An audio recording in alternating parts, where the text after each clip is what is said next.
এই ওই যে ওইদিকে দাও। আরে কি করতেছে, এদিকে একটু করো না। কি একটা জীবন আমার, এমন বউ থাকা থেকে তো না থাকাই ভালো ছিল। এই যে এইদিকে। এই করতাছি না। আরে এই যে আমি এইদিকে পড়ে ঠিক যাবো দাও না। তো। আরে সরো তো। আউ! আল্লাহ, এই কি হলো তোমার? এই উঠো। আপনি কে ভাই? ভাই আমি তোমার যা, মনে হয় মাথায় আঘাত পেয়ে স্মৃতিশক্তি হারিয়ে ফেলেছে। এটাই একটা সুযোগ ওর থেকে বাঁচার। আসলে তুমি আমার বাসার কাজের মেয়ে। যাও যাও, হ্যাঁ? আমার বাসায় যত কাজ আছে শেষ করে চলে যাও। যাও।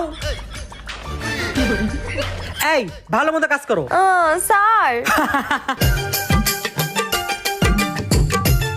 স্যার, সব কাজ তো শেষ হয়ে গেছে, আমি কই যাবো? ভাগ বাসায় যা যা যা, বের হ আমার বাসা থেকে। ফাইনালি বেঁচে গেলাম। কাল থেকে আর বাসায় কাজে আসবে না। তুমি আবার আসছো, তোমাকে বললাম না চলে যেতে। আজকাল কাজের মেয়েও বোর মতো রাগ দেখায়। কি হলো, বাসায় যাচ্ছ না কেন? আজকের সুযোগ, স্মৃতিশক্তি হারানো নাটক করে দেখি ওকে কত ভালোবাসে। এত বড় সাহস আমার বাসা থেকে আমাকে বের করবা?